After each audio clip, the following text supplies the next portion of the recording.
ቤተሰቦችሽ ጋር ሆነሽ ቀሚስሽን ግለቢ የሚልሽን ወንድ ብላ መንጉድ ነው አልኩኝ እኔ።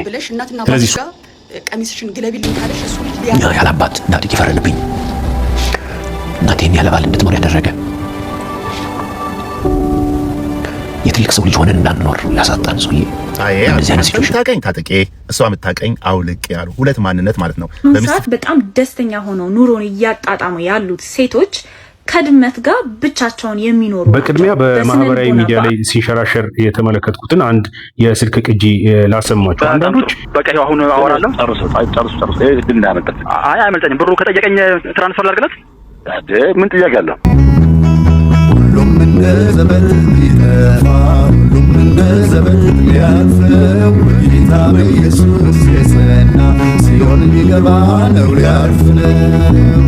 ሁሉም ትቢያ ሆኖ ለቀረ ሁሉም ከጠፋነት ይስፈኖ ታዲያ ለክርስቲያን አይሻልም ወይ መኖሩ በኢየሱስ ተማምኖ?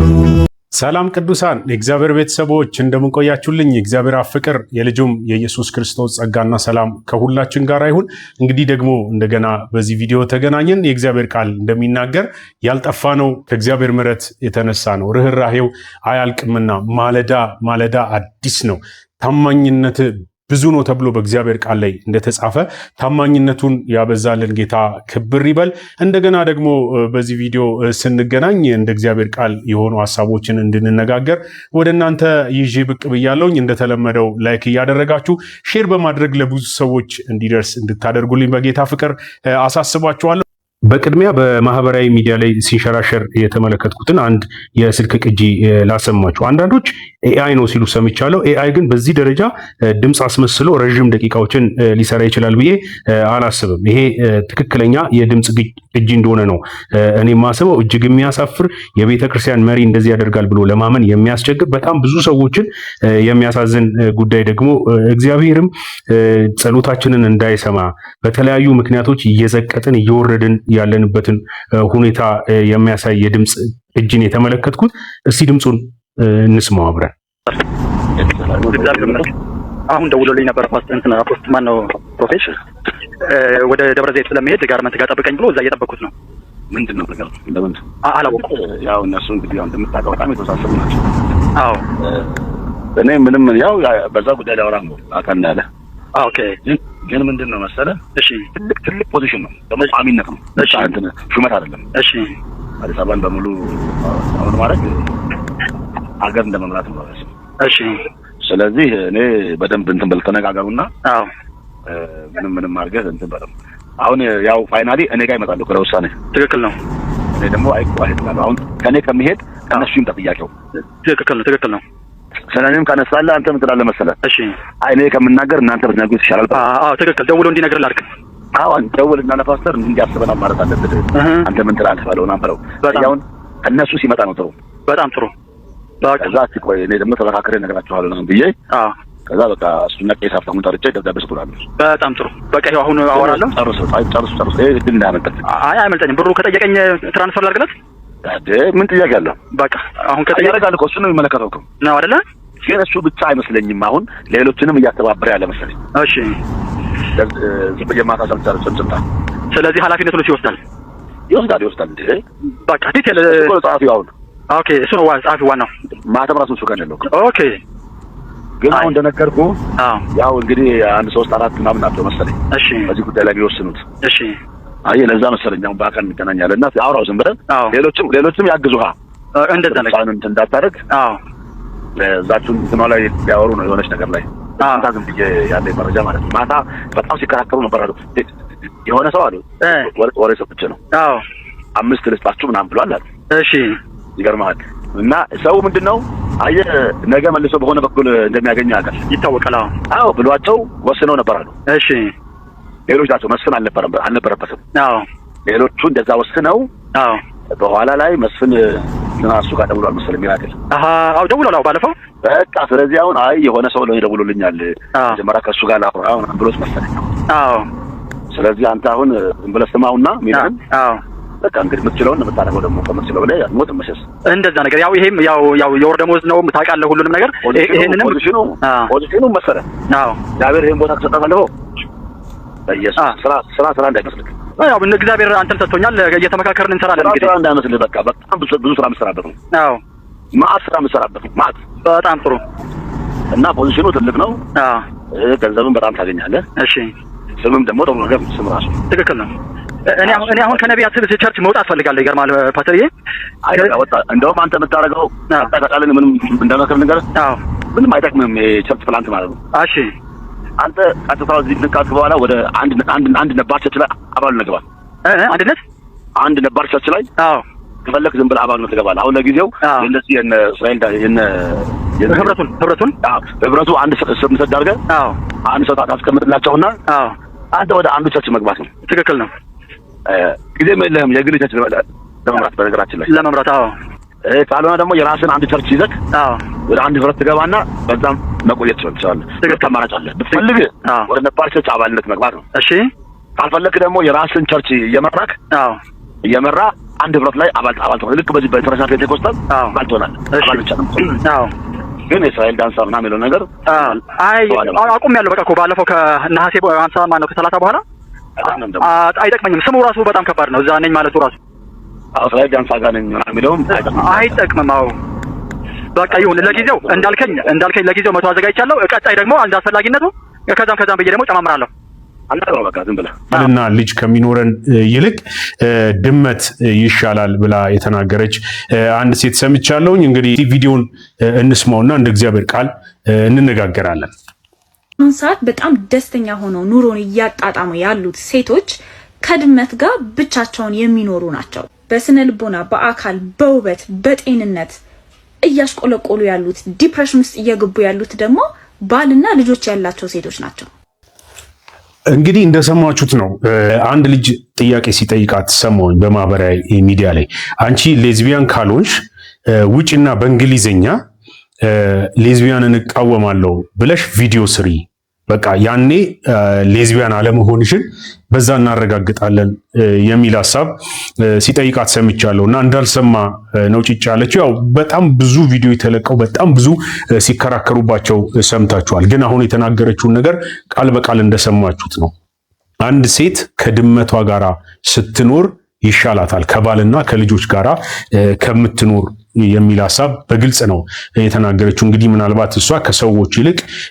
ድመት እንደሚሻላት በጣም በግልጽ የተናገረችበት ቪዲዮ ነውና እሷን የምትከተሉ የያዘችው ነገር በጎ መስሏቸው እንግዲህ ሃሽታግ ትሰማ የብዙዎቻችን ሐሳብና ጩኸት እንደሆነ ምንም ጥያቄ የለውም እና የሱ ተቃዋሚ ሆነን አይደለም እና ማህበራዊ ሚዲያ ላይ በጣም ብዙ ጭቅጭቆችን ሰምቻለሁና በጣም ብዙ ሴቶች ሐሳቡ በጎ ስለሆነ ተከትለዋት ነበርና አንድ የኦርቶዶክስ መምህር ሲናገሩ ምን አሉ እኛ ማየት የተሳናቸው እንደምንባል ሁሉ መስማት የማይችሉ ሰዎች ደግሞ መስማት የተሳናቸው እንደሚባሉ ሁሉ ማግባት የተሳናቸው ሴቶች ስብስብ ነው በማለት ሲናገሩ ሰምቻለሁና ኢትስ ሜክ ሴንስ በጣም ሴንስ ይሰጣል ይሄ ንግግራቸውና በግልጽ ድመት ከልጆችና ከወንድ ልጅ ይሻላል የሚል ግልጽ ንግግር ነው ስትናገር የሰማናት እንግዲህ እሷ ተመችቷት ሊሆን ይችላል ከድመት ጋራ መኖር ተመችቷት ሊሆን ይችላል ምክንያቱም እንደሱ አይነት ሰዎች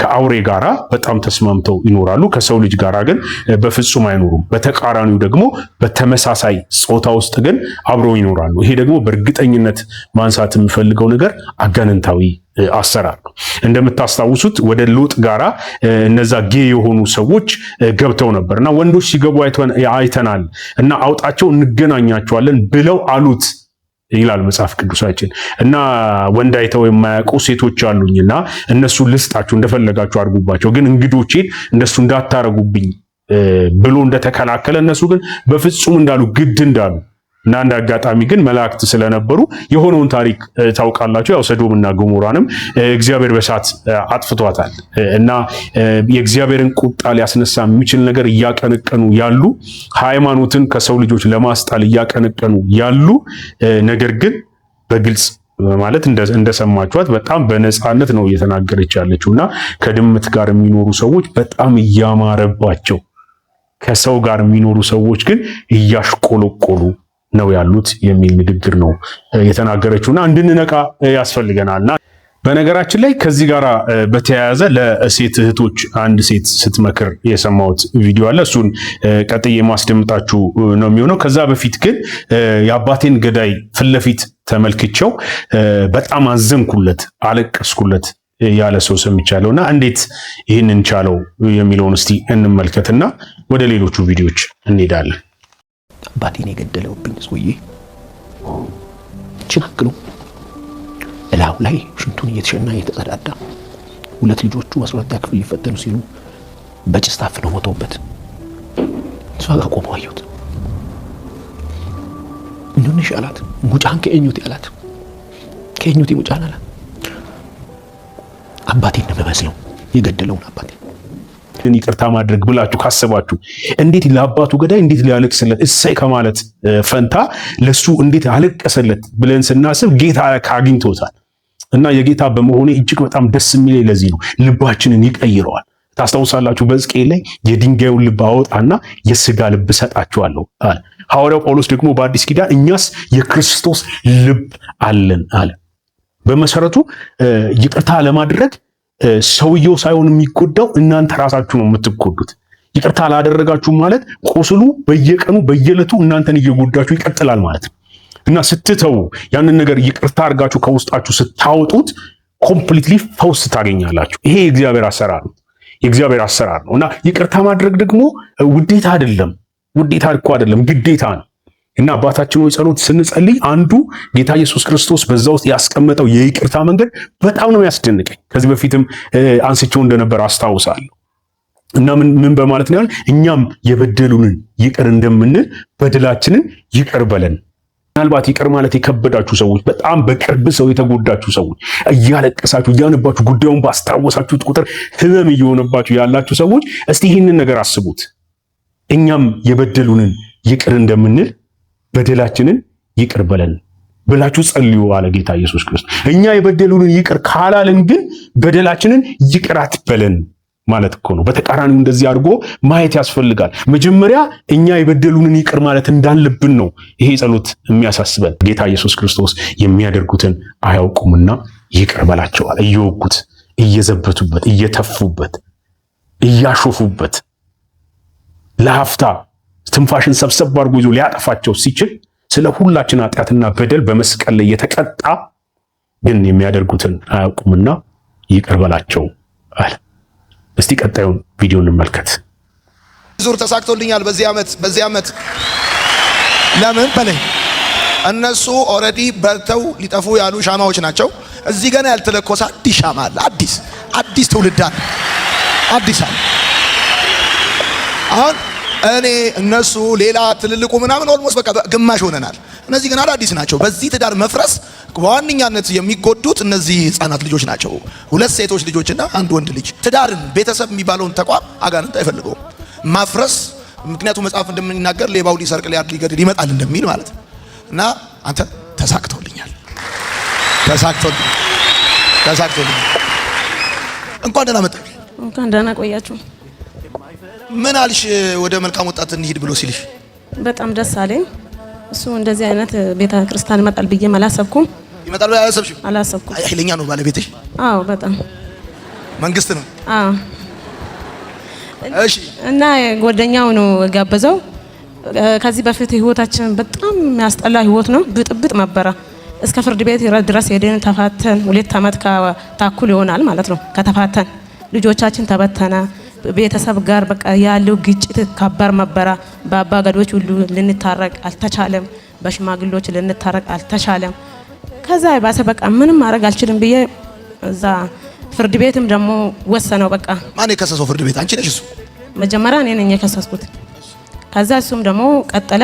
ከዛ መቆም አልቻለም። ቤቱም ደግሞ ለሱ ነው የተፈረደው። ከተፈረደ በኋላ ለሱ ተፈረደ ይውሰድ ተብሎ? አው ቤቱ ብቻ ለሱ ተፈረደ። ሌላውስ ነገር? ሌላ ደግሞ ምንም በቃ መሬቱ የማዘር ስለሆነ ለቤቱ ብቻ ለሱ ተፈረደ። ከዛ በቃ ላንቺና ለልጆችሽስ አልተፈረደም። በቃ እናንተ ባዶ ቀራችሁ? እኛ ባዶ ቀራን። ለሱ ቤት ብቻ ተፈረደ። ከዛ ቤተሰብ እናቴ ደግሞ ቤቱ የሚሸጥ መሬቱ የሚሸጥ አለችኝ። ከዛ እነዚህ ልጆቹ ምን ይሆናሉ ህይወታቸው ምን ይሆናል እኔ አልሸጥም ብዬ ከነሱ ጋር ግጭት ፈጠርኩ። ከዛ በኋላ እሱን እጄ ሳናግር እሱም ደግሞ እንባለኝ በጣም በክፉ ሁኔታ እንባለኝ ካንቺ ጋር ሊታረቅም ብሎ እንባለኝ። ከዛ ምንም ማድረግ አልቻልኩም። ወደ ጌታ እየጮንኩ ነበረ። በአጋጣሚ ሁኔታ አንድ ቀን ጎደኛው እኔ እንደዚሁ ቤቱ ይሸጥ ወይ ለምንድነው እርቅ ማትፈጥሮ ብዬ ሲደውልለት እዚህ ነው ያለው እሱ። እኔ መልካም ወጣቶች መጥቻለሁ፣ እታረቃለሁ፣ ጎደኛዬ ነው ይዞ የመጣኝ ተፈትቻለሁ። በቃ ቀጣይ ዙር ደግሞ አብረን እንመጣለን አለ። ባቱ ነው የምትኖሩት? ባቱ ነው የምንኖረው። ወድሻለሁ ብሎ ሻቃ እሱ አያውቅም። በወዱ ነው የሚወድሽ መሰለኝ እንጂ በጣም ተሳክቶልሃል፣ ደጋግሞ ተሳክቶልኛል ሲል ሰምታችሁታል ዮናታን አክሊሉና እውነት ለመናገር በጣም ብዙ ቪዲዮችን ስመለከት ነበረ፣ የሱ ቪዲዮች እናንተም እንደተመለከታችሁ ይመስለኛልና ቪዲዮ አልሰራውኝም በአጋጣሚ እንዳያችሁኝ እኔም እያራራኩ ነው ቪዲዮ እየሰራው ያሉት በተለያየ ምክንያትና ግን እንደው ደጋግሜ ላነሳ የምፈልጋቸው ሐሳቦችን ሲያነሳ እመለከታለሁና የትዳር ጉዳይ በጣም ወሳኝ ጉዳይ ነው። በጣም ብዙ ትዳር ነው በመልካም ወጣት ፕሮግራም ላይ እንደገና ሲታደስ የተመለከት ነው። በጣም የብዙ ወጣት ልጆች ህይወት ነው ሲታደስ የተመለከት ነው። በጣም ብዙዎች በአጋንንት እስራት ውስጥ የነበሩ ሲፈቱ ነው የተመለከት ነው። በዚህ ዓመት ደግሞ በሚያስገርም ሁኔታ ወንዶች ናቸው ሲፈቱ የተመለከት ናቸው። በተለያየ ሱስ ውስጥ የነበሩ ሚስታቸውን ልጃቸውን ጥለው ይሄዱ አሁን እንደተመለከታችሁት እና ለመታረቅ ልቆይ ልጸልይበት አልኩኝ አለና በአባገዳ የተሞከረ በፍርድ ቤት የተሞከረ ቤተሰብ የገባበት በጣም ብዙ ሽማግሌዎች የገቡበት ነገር ግን ሊታረቅ ያልቻለ 3 ልጆቹን በትኖ ያለ ትዳር እንደተመለከታችሁት ሲታደስ የተመለከትንበት አገልግሎት ነው ይሄ የዮናታን የመልካም ወጣት አገልግሎት እና በጣም ልንጸልይም ልናመሰግንም ጌታን የሚገባው አገልግሎት ነው እና በጣም ተሳክቶለታል እውነት ዮናታን አክሊሉ እና በጣም ብዙ ወጣቶች እየመሰከሩ ከምን ውስጥ እየወጡ እንዳሉ እኛ እኮ በሚዲያ የምናያቸው ጥቂቶች ናቸው እና በሚዲያ ወጥተው እንደዚህ ያልተናገሩ በውስጥ የተፈቱ በጣም ብዙዎች እንዳሉ ደግሞ አትጠራጠሩና ዮኒ በጣም ተሳክቶልሃል ማለት እፈልጋለሁና በጣም ብዙ ቤተሰቦች ነፃ ሲወጡ ተመልክተናል። ለምሳሌ አንዲት ልጅ ባጃጅ ሊገዙልኝ ተስማምተን የመጣሁት አለች እና በጣም ብዙ ሱስ ውስጥ ነው ያለሁት፣ ነገር ግን በቸርችን ያደግኩት ኳየር ነበርኩኝ። ኋላ ላይ ግን በቃ እናቴን ወደ 70 ሺህ ብር የሚሆን ብር ሰርቄያታለሁ እስካሁን ድረስ ወጥቼ አጠፋለሁ እና አባቴን ልወጋው እፈልግ ነበር እና ከአንዴም 2 ጊዜ ልወጋው ተዘጋጅቼ ነገር ግን ደግሞ ያሳዝነኝና ተዋዋለሁ አለች። እውነት ለመናገር በጣም ጌታን ልናመሰግንበት የሚገባ አገልግሎት ነው። ከዚህ በኋላ ወጥተው ሲሄዱ ደግሞ በየአካባቢው ያሉ ሰዎች ኃላፊነት ነው ብዬ አምናለሁ። ይሄው ምን ዋጋ አለው ሄዶ ነበር መልካም ወጣት ምን በቃ መልሶ እኮ ወደዛው ሱሱ ተመለሰ ምናምን ብለን ብሌም ልናረግ አይገባም። በአካባቢያችን ሁላችንም ልናረግ የሚገባውን ድርሻችንን ወጣ ያስፈልጋል። ቤተክርስቲያናት ይህንን ጉዳይ ካልሰበሰብን ሌላ ምንም ስራ የለንም እና በየአጥቢያው ያላችሁ አገልጋዮችና መሪዎች እባካችሁን እነዚህን የሚመለሱ ልጆች በየሀገሩ በየአካባቢው ያሉትን እንድትይዟቸው መልሳችሁም ደግሞ ወደ ህይወት እንዲገቡ መጽሐፍ ቅዱስ እንዲያጠኑ ህብረት እንዲቀላቀሉ መጠመቅ ያለባቸው ደግሞ እንዲጠመቁ መታደስ ያለባቸው ህይወታቸውን ወደ ተሐድሶ ያመጡትን ታድሰው እንደገና ደግሞ ከጌታ ጋር ታርቀው ህይወታቸውን ከጌታ ጋር መምራት እንዲችሉ እንድታግዟቸው ያስፈልጋል የሚለውን ሐሳብ ማስተላለፍ ፈልጋለሁ። በመጨረሻ ግን ዮኒ የሚያስተላልፈውን አንድ መልእክት ላሰማችሁና የሚቀጥለውን ቪዲዮ ቅድም እንዳልኳችሁ አትርሱ። ስለ ትዳር ዛሬ በደንብ እንነጋገራለን፣ በተለይ ስለ ወጣት ሴቶች እና ሁላችንም የወጣት ሴቶች ጉዳይ ይመለከተናል። ሃይ ስኩል ያሉ እና ልጆች አሉ፣ ሁላችንም ሴት ልጆች አለን፣ እህት አለን። እንደው እህትም ልጅም ባይኖረን የሰፈር በጣም የምናውቃቸው የሚቀርቡን ጎረቤት እህቶች አሉ፣ ቤተሰብ አለን። አንዲት ሴት በጣም በግልጽ ያነሳችው ሐሳብ በጣም ወድጄዋለሁ። ቤተሰቦችሽ ጋር ሆነሽ ቀሚስሽን ግለቢ የሚልሽን ወንድ ብላ መንጉድ ነው አልኩኝ እኔ።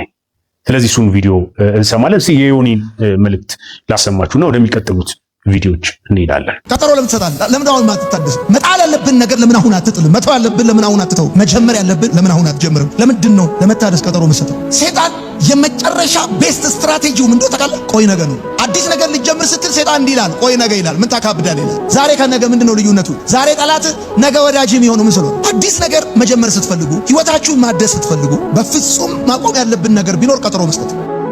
ኤግዛክትሊ በትክክል ዮኒ ያነሳው ሐሳብ ብዙዎቻችን ጋር ያለ ችግር ይመስለኛል።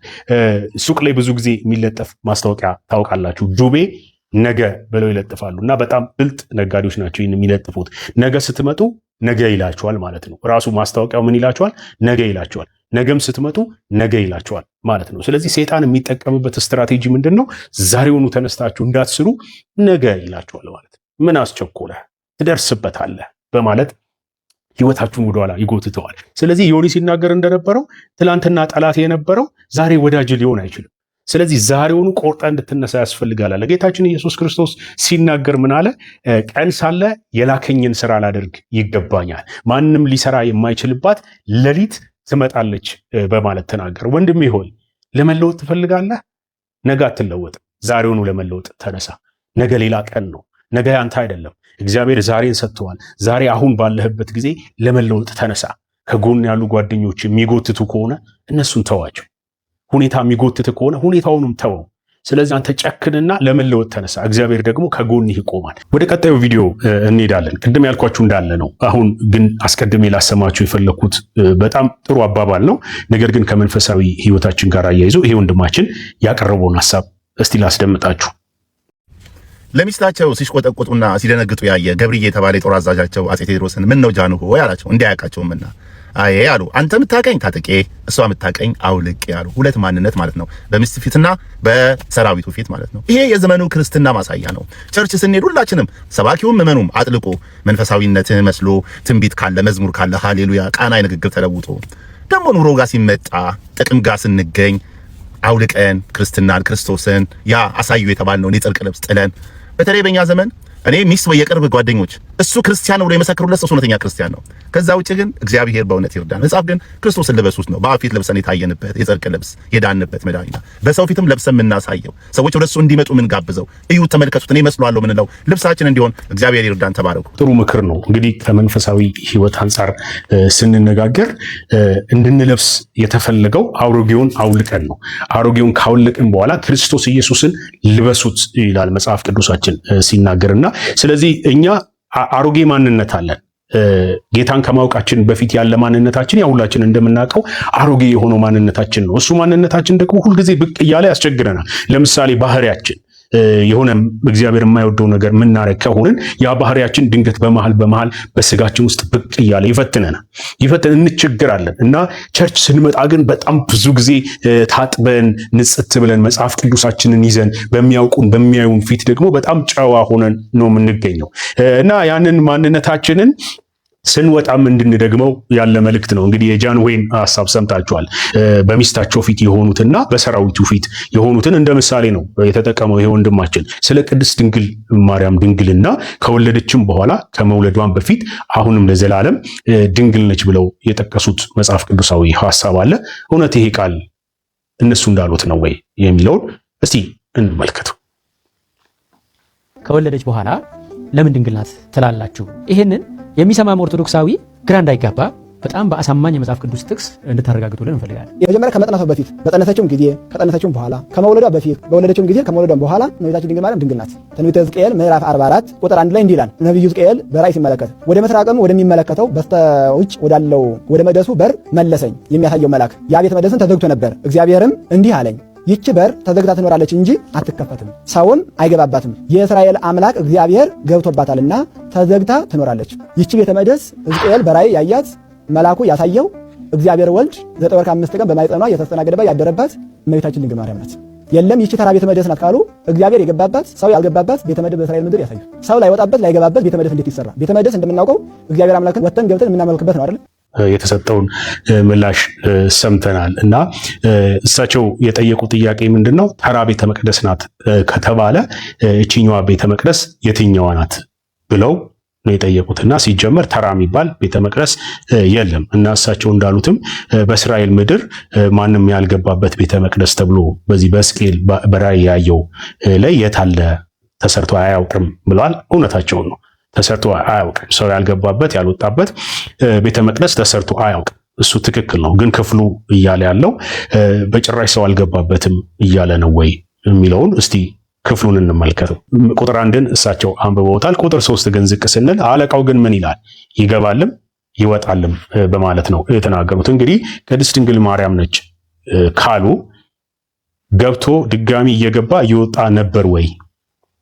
እርሳቸው እንዳነሱት ቅድስት ድንግል ማርያም ጌታ ኢየሱስ ክርስቶስ በማህፀኗ አድሮ ስለተወለደ ከርሷ አንዴ ገብቶ ወጥቷል የሚል ከሆነ ማስረገጫቸው ቁጥር 3 ላይ ይገባልም ይወጣልም በመንገዱም ያልፋል አለቃው በማለት ይናገራል። ስለዚህ አለቃው ጌታ ኢየሱስ ነው ካሉ ስንቴ ነው ገብቶ የወጣው? በመንገዱ አልፏል ይለናል። ይህንን ምን ብለው ሊፈቱት ነው? ቁጥር 15 ላይ ወረድ ብላችሁ ስትመለከቱት ደግሞ ሐሳቡ እየቀጠለ ይሄዳል። ለምንድን ነው አትገቡም አትወጡም የተባሉት? እነማንንስ ነው የተባለው የሚለውን በደንብ ክፍሉን በደንብ ማንበብ ያስፈልጋል። ቢያንስ ክፍሉን አቢዩዝ ማድረግ የለብንም። ለክፍሉ ታማኝ መሆን አለብን ብዬ አስባለሁ። ቅድስት ድንግል ማርያም በድንግልና ነው እስከ መጨረሻው የኖረችው። ሌላ ሐሳብ ነው። ይሄ ክፍል ግን ስለዛ ሐሳብ ይናገራል ብለን ስንል ክፍሉን በደንብ መመልከት ያለብን ይመስለኛል። ይሄ ወንድሜ ቀጣዮቹን ቁጥሮች ለማብራራት ይሞክራል። እስቲ እንስማው። እህት ያስተላለፈችው ሐሳብ አለ። ምንድን ነው ያለችው መሰላችሁ? ታናናሽ እህቶቼ ድንግልናችሁ ጠብቁ። እሺ ድንግልናችሁ ጠብቁ። ከእናትና ከአባትሽ ጋር ከእህትና ከወንድሞችሽ ጋር እየኖርሽ ቀሚስሽን ግለቢ የሚልሽ ወንድ እሱ ለቁም ነገር አይደለም የሚፈልግሽ፣ ሊያረክስሽ ፈልጎ ነው። ዝሙት እንድትለማመጅ ፈልጎ ነው። ስለዚህ ከእናትና አባት ጋር እየኖራችሁ ቀሚሳችሁን ገልባችሁ፣ በተለይ ሃይስኩል ተማሪዎች ዝሙት ከተለማመድን ስለሚቀል ወደ ሌላ ነገር ስለሚሄድ ዝሙትን አትለማመዱ። ከትዳር በፊት በቅድስና ከትዳር በኋላ ደግሞ በታማኝነት የሚካሄድበት ነገር፣ በጥንቃቄ የሚካሄድበት ነገር አታቃሉት። ስለዚህ ድንግልናችሁ ጠብቁ። እሺ ፋርነት የሆነ ምናምን አይደለም። እሺ ድንግልና መጠበቅ፣ አንገት ደፍቶ መማር፣ መበርታት፣ እናትና አባት ማክበር ፋርነት አይደለም። እሺ በጣም ጥበብ ይጠይቃል። ስለዚህ ድንግልናችሁን ጠብቁ። የሆነ ወንድ ወደደኝ ብለሽ እናትና አባትሽ ጋር ቀሚስሽን ግለቢልኝ ካለሽ እሱ ልጅ ሊያረክስሽ ነው። ዝሙት እንድትለማመጂ ፈልጎ ነው እንጂ የሚወድሽ ሰው እስከ ትዳር ድረስ ይጠብቃል። ስለዚህ ራሳችሁን ተቀደሱ፣ ራሳችሁን ጠብቁ። እንግዲህ ይሄ በጣም ጥሩ ምክር ነው እና እሷም ወጣት ነች እንደተመለከታችኋት። ባጭሩ ድንግልናችሁን ጠብቁ የሚል መልእክት ነው እያስተላለፈች ያለችው እና በጣም ይህንን ትኩረት ሰጥተን ልናነሳ የሚገባ እህቶቻችንን ልንመክር የሚገባ ለልጆቻችን ደጋግመን ልንነገር የሚገባ ሐሳብ ነው። አያችሁ እንግዲህ እቺ ሴት ፌሚኒዝም አይደለችም፣ ፌሚኒዝም እያቀነቀነች አይደለችም። ግን ትክክል ካልሆኑ ወንዶች እንዴት አድርጋ ሴት ልጅ ራሷን መጠበቅ እንዳለባት ትክክለኛውን ምክር ነው እያስተላለፈች ያለችው እና ፌሚኒዝም ስትሆኑ ግን ኮምፕሊትሊ ወንዶችን የሚያስወግድ ምክር ነው የምትመክሩት። ጭራሹኑ አያስፈልግም ወንድ፣ ጭራሹኑ አያስፈልግም ባል፣ ጭራሹኑ አያስፈልግም ልጅ መውለድ፣ እናስ ከድመት ጋር መኖር ይሻላል የሚል ምክር ነው የምትመከሩት። ነገር ግን ትክክለኛው ምክር ይሄ ነው። ትክክል ከጋብቻ በፊት ራሳችሁን ጠብቁ። አዎ ሴቶች ከጋብቻ በፊት ራሳችሁን ጠብቁ፣ ድንግልናችሁን ጠብቁ፣ ራሳችሁን ጠብቁ። በቤተሰብ ላይ ሆናችሁ ፍቅረኛ ከያዛችሁ አስፈላጊ ነው ብዬ አላምንም እኔ። ጊዜው ሲደርስና በጊዜው ሁሉ ነገር ይሆናል። ስፔሻሊ ክርስቲያን ለሆናችሁ ሴት እህቶቼ የምመክረው ሐሳብ ምንድነው? ሁሉም በጊዜው ነው የሚሆነው። እኛ የእግዚአብሔር ፈቃድ የሚባል ነገር አለን። የእግዚአብሔር ፈቃድ ነው ወይ አሁን ይህንን ጉዳይ ሊጀምረው አሁን የእግዚአብሔር ፈቃድ ነው ወይ ብለን መጠየቅ ይኖርብናል። የእግዚአብሔር ፈቃድ ሲሆን እግዚአብሔር ራሱ ይጠቁመናል፣ ልባችን ይሞላል፣ ወደዛ መንገድ ይመራናል። እና በእግዚአብሔር ፈቃድ ውስጥ የምናደርገው እያንዳንዱ ነገር ደግሞ ውጤታማ ያደርገናል። ስለዚህ ከጋብቻ በፊት ያለ የትኛውም ግንኙነት እንደ እግዚአብሔር ፈቃድ አይደለም፣ መጽሐፍ ቅዱሳዊም አይደለም። ምናልባት ግን ጓደኛ ብንይዝ ተጠብቀን በንጽህና ራሳችንን ጠብቀን ለዛች ለተቀደሰችው ቀን እንድንጠብቅ ጋብቻ መልካም ነው፣ መኝታው ንጹህ ነው ተብሎ በእግዚአብሔር ቃል ላይ እንደተጻፈ እንደሱ እንድናደርግ ነው ይሄ ምክር የተሰጠው። እንግዲህ እህቶቼና ወንድሞች እስካሁን ድረስ አብራችሁኝ ስለነበራችሁ እጅግ በጣም አመሰግናለሁ። ይህንን ቻናል ሰብስክራይብ ያላደረጋችሁ ሰዎች ሰብስክራይብ በማድረጋችሁ ምንም ነገር አይቀነስባችሁ። ነገር ግን ለኔ ቻናል እጅግ በጣም ይጠቅመኛል። ቻናሉ የሰዎች ቁጥር በጨመረ ቁጥር ዩቲዩብ እንግዲህ ቪዲዮአችን ለብዙ ሰዎች እንዲደርስልን ያደርጋል። እዚህ ጋር የምናስተላልፈው ትምህርት እንደ እግዚአብሔር ቃል ነው ብላችሁ ካመናችሁ እናንተ ይህንን ለሌሎች እንዲደርስ ለአንድ ሰው ብታደርሱ ሼር ብታደርጉ ብዙዎች ጋር ለመድረስ እድል ይኖረዋል። ቤተሰብ የሆናችሁ ሰዎች ሼር እያደረጋችሁ አብራችሁኝ እንድታገለግሉ በጌታ ፍቅር አሳስባችኋለሁ። በሚቀጥለው ሐሳብና በሚቀጥለው ቪዲዮ እስክንገናኝ ሰላም ቆዩልኝ። ሰላማችሁ ይብዛ። ሁሉም እንደ ዘመን ቢጠፋ ሁሉም እንደ ዘመን ሊያልፈው ጌታ በኢየሱስ የጸና ሲሆን የሚገባ ነው ሊያልፍ ነው። ሁሉም ትቢያ ሆኖ ለቀረ ሁሉም ከጠፋነት ይስፈኖ ታዲያ ለክርስቲያን አይሻልም ወይ መኖሩ በኢየሱስ ተማምኖ